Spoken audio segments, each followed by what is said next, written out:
ಗೃಹಲಕ್ಷ್ಮಿ ಯೋಜನೆಯ ಮತ್ತೊಂದು ಅಪ್ಡೇಟ್ಗೆ ಎಲ್ಲರಿಗೂ ಸ್ವಾಗತ. ನಾನು ನಿಮ್ಮ ಪ್ರೀತಿಯ ಶಿವು. ಇವತ್ತಿನ ಒಂದು ವಿಡಿಯೋದಲ್ಲಿ ಗೃಹಲಕ್ಷ್ಮಿ ಯೋಜನೆಯ 25ನೇ ಕಂತಿನ ಹಣಕ್ಕೆ ಸಂಬಂಧಪಟ್ಟಂತೆ ಈಗ ಒಂದು ಭರ್ಜರಿ ಗುಡ್ ನ್ಯೂಸ್ ಆದರೆ ಬಂದಿದೆ. ಸೊ ಬನ್ನಿ ಅದರ ಬಗ್ಗೆ ನಾವು ಈ ವಿಡಿಯೋದಲ್ಲಿ ಇನ್ಫಾರ್ಮೇಷನನ್ನು ತಿಳ್ಕೊತಾ ಹೋಗೋಣ. ವಿಡಿಯೋವನ್ನು ಸ್ಟಾರ್ಟ್ ಮಾಡ್ತೀನಿ. ಅದಕ್ಕಿಂತ ಮೊದಲು ನೀವಿನ್ನು ನಮ್ಮ ಚಾನೆಲನ್ನು ಸಬ್ಸ್ಕ್ರೈಬ್ ಮಾಡದೇ ಇದ್ದರೆ ಈ ಕೂಡಲೇ ಚಾನೆಲ್ಗೆ ಸಬ್ಸ್ಕ್ರೈಬ್ ಮಾಡ್ಕೊಳ್ಳಿ ಮತ್ತು ಲೈಕ್ ಮಾಡಿ. ಈಗ ನಾವು ಇನ್ಫಾರ್ಮೇಷನನ್ನು ತಿಳ್ಕೊತಾ ಹೋಗೋಣ. ಸೊ ನೋಡಿ, ಇವತ್ತು ಅಂತಂದರೆ ದಿನಾಂಕ 4/1/2026 ಇವತ್ತು ಗೃಹಲಕ್ಷ್ಮಿ ಯೋಜನೆಯ 25ನೇ ಕಂತಿನ ಹಣವನ್ನು ಬಿಡುಗಡೆ ಮಾಡಲಾಗ್ತಿದೆ ಅಂತ ಹೇಳಿ ಈಗ ಮಾಹಿತಿಯನ್ನಾದರೆ ತಿಳಿಸಿರ್ತಕ್ಕಂಥದ್ದು. ಸೊ ಇವತ್ತು ಯಾವ ಯಾವ ಜಿಲ್ಲೆಗಳಲ್ಲಿನ ಮಹಿಳೆಯರಿಗಾದರೆ ಗೃಹಲಕ್ಷ್ಮಿ ಯೋಜನೆಯ 25ನೇ ಕಂತಿನ ಹಣವನ್ನು ಇವತ್ತು ಬಿಡುಗಡೆ ಮಾಡಲಾಗ್ತಿದೆ, ಇದನ್ನು ನಾವು ತಿಳ್ಕೊಳೋದಾದರೆ ಇವತ್ತು ಕರ್ನಾಟಕದಲ್ಲಿರ್ತಕ್ಕಂತಹ 22 ಜಿಲ್ಲೆಗಳಲ್ಲಿನ ಮಹಿಳೆಯರಿಗಾದರೆ ಇವತ್ತು ಗೃಹಲಕ್ಷ್ಮಿ ಯೋಜನೆಯ 25ನೇ ಕಂತಿನ ಹಣವನ್ನು ಬಿಡುಗಡೆ ಮಾಡಲಾಗ್ತಿದೆ ಅಂತ ಹೇಳಿ ಮಾಹಿತಿಯನ್ನು ತಿಳಿಸಿರ್ತಕ್ಕಂಥದ್ದು.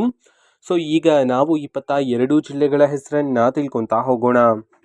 ಸೊ ಮೊದಲಿಗೆ ಶಿವಮೊಗ್ಗ, ರಾಮನಗರ, ದಕ್ಷಿಣ ಕನ್ನಡ, ಧಾರವಾಡ, ದಾವಣಗೆರೆ, ಗದಗ, ಹಾಸನ, ಹಾವೇರಿ, ಕಲಬುರಗಿ, ಕೊಡಗು, ಕೋಲಾರ, ಉತ್ತರ ಕನ್ನಡ, ಬೆಳಗಾವಿ, ಬಾಗಲಕೋಟೆ, ಬಳ್ಳಾರಿ, ಬೀದರ್, ಬೆಂಗಳೂರು ನಗರ, ಬೆಂಗಳೂರು ಗ್ರಾಮಾಂತರ, ಚಾಮರಾಜನಗರ, ಚಿಕ್ಕಬಳ್ಳಾಪುರ, ಚಿಕ್ಕಮಗಳೂರು, ಚಿತ್ರದುರ್ಗ. ಈ 22 ಜಿಲ್ಲೆಗಳಲ್ಲಿನ ಮಹಿಳೆಯರಿಗಾದ್ರೆ ಇವತ್ತು ಗೃಹಲಕ್ಷ್ಮಿ ಯೋಜನೆಯ 25ನೇ ಕಂತಿನ ಹಣವನ್ನು ಬಿಡುಗಡೆ ಮಾಡಲಾಗ್ತಿದೆ ಅಂತ ಹೇಳಿ ಈಗ ಮಾಹಿತಿಯನ್ನು ತಿಳಿಸಿರ್ತಕ್ಕಂಥದ್ದು. ಓಕೆನಾ. ಸೊ ಇದು ಇವತ್ತಿನ ಒಂದು ವಿಡಿಯೋ. ಸೊ ಇದೇ ರೀತಿ ಗೃಹಲಕ್ಷ್ಮಿ ಅನ್ನಭಾಗ್ಯ, ಶಕ್ತಿ ಯೋಜನೆ, ಯುವ ನಿಧಿ, ಗೃಹ ಜ್ಯೋತಿ, ಕಾಂಗ್ರೆಸ್ನ ಎಲ್ಲ ಯೋಜನೆಗಳಿಗೆ ಸಂಬಂಧಪಟ್ಟಂತೆ ಇಂಪಾರ್ಟೆಂಟ್ ಅಪ್ಡೇಟ್ಗಳು ನಿಮಗೆ ಈ ಒಂದು ಚಾನೆಲಲ್ಲಿ ಇಮಿಡಿಯೇಟ್ಲಿ ಸಿಗ್ತಿರುತ್ತೆ.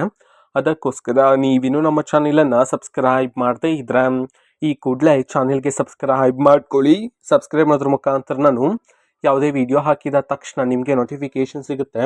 ಅದರ ಮುಖಾಂತರ ನೀವು ಬೇಗನೆ ವಿಡಿಯೋವನ್ನು ನೋಡ್ಬೋದಾಗಿರುತ್ತೆ ಮತ್ತು ಆ ವಿಡಿಯೋದಲ್ಲಿರುವ ಇನ್ಫಾರ್ಮೇಷನನ್ನು ನೀವೀಗ ತಿಳ್ಕೊಬೋದಾಗಿರುತ್ತೆ. ಮತ್ತು ಈಗ ನಾವು ಫೇಸ್ಬುಕ್ಕಲ್ಲೂ ಸಹ ಈಗ ವಿಡಿಯೋಸ್ಗಳನ್ನು ಅಪ್ಲೋಡ್ ಮಾಡ್ತಿದ್ದೀವಿ. ಫೇಸ್ಬುಕ್ ಚಾನಲ್ ಲಿಂಕನ್ನು ಡಿಸ್ಕ್ರಿಪ್ಷನ್ ಬಾಕ್ಸಲ್ಲಿ ಕೊಟ್ಟಿರ್ತೀನಿ, ಕ್ಲಿಕ್ ಮಾಡಿಬಿಟ್ಟು ಫಾಲೋ ಮಾಡಿ. ಓಕೆನಾ. So thank you, bye.